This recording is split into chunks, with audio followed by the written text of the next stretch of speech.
गुरुजी के good morning messages और ringtone के लिए हमारा व्हाट्सएप चैनल सब्सक्राइब करें।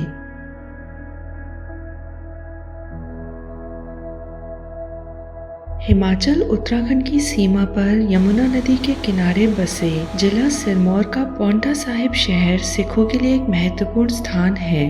पांवटा साहिब को 10वें सिख गुरु श्री गुरु गोबिंद सिंह जी द्वारा स्थापित किया गया था। इस जगह का नाम पहले पाउंटिका था। पांवटा शब्द का अर्थ है पैर। इस जगह का नाम इसके अर्थ के अनुसार सर्वश्रेष्ठ महत्व रखता है। ऐसा माना जाता है कि श्री गुरु गोबिंद सिंह जी अपने घोड़े से जा रहे थे तथा इसी स्थान पर पहुंचकर उनके घोड़े अपने आप रुक गए थे, तो श्री गुरु गोबिंद सिंह जी ने इसलिए पांव और टिक्के को मिलाकर पांवटा का नाम दिया।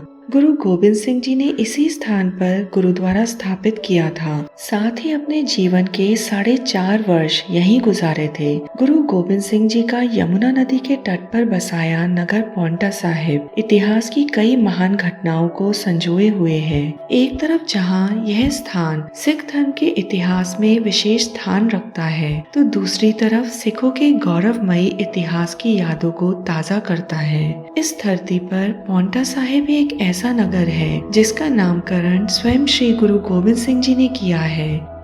इतिहास में लिखा है कि श्री गुरु गोबिंद सिंह जी 17 वैसाख संवत 1742 को 1685 ईस्वी को नाहन पहुँचे तथा संक्रांति 1742 संवत को पांवटा साहिब की नींव रखी। यह वह जगह है जहाँ जाप साहिब, चंडी दीवार, दसम ग्रंथ और 72 नाटक जैसे महान रचनाएं लिखी गई थी।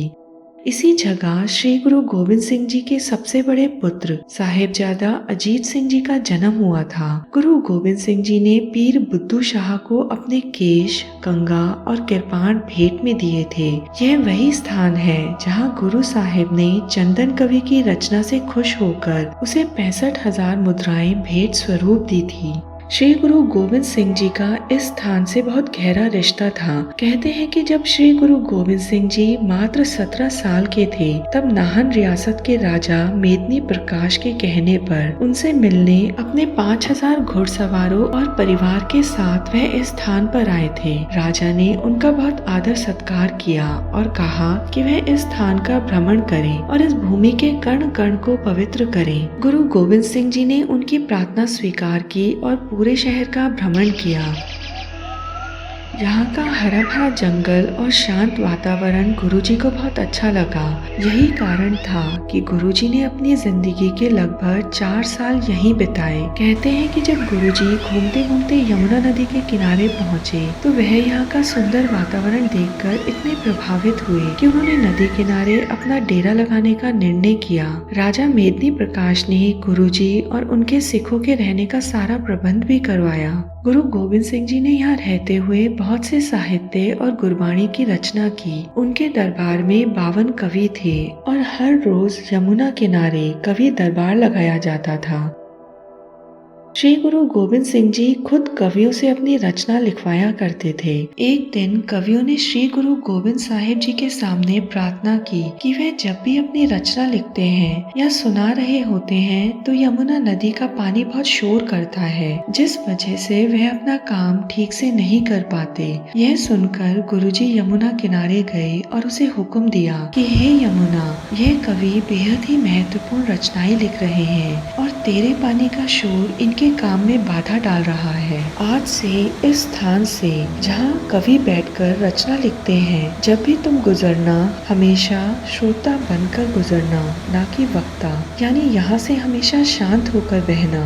इस बात को लगभग 300 साल हो गए हैं, परंतु तब से लेकर आज तक यमुना नदी गुरुजी का हुक्म मानकर यहाँ से बिना शोर किए बहती है।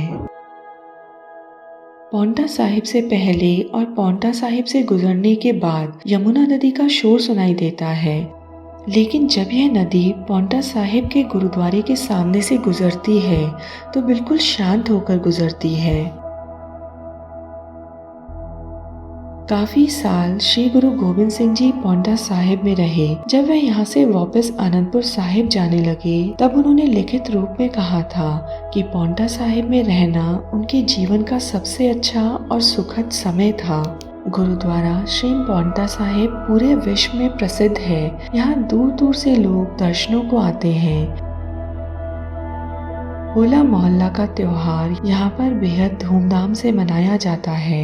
यही एक और गुरुद्वारा जिसे तीरगढ़ी साहिब जी कहा जाता है स्थित है। यह वही जगह है जहाँ श्री गुरु गोबिंद सिंह जी ने एक ऊंची पहाड़ी से तीर चलाते हुए दुश्मन सेना का सामना किया था, जिस कारण इस गुरुद्वारे का नाम तीरगढ़ी साहिब जी पड़ा। सतनाम श्री वाहिगुरु।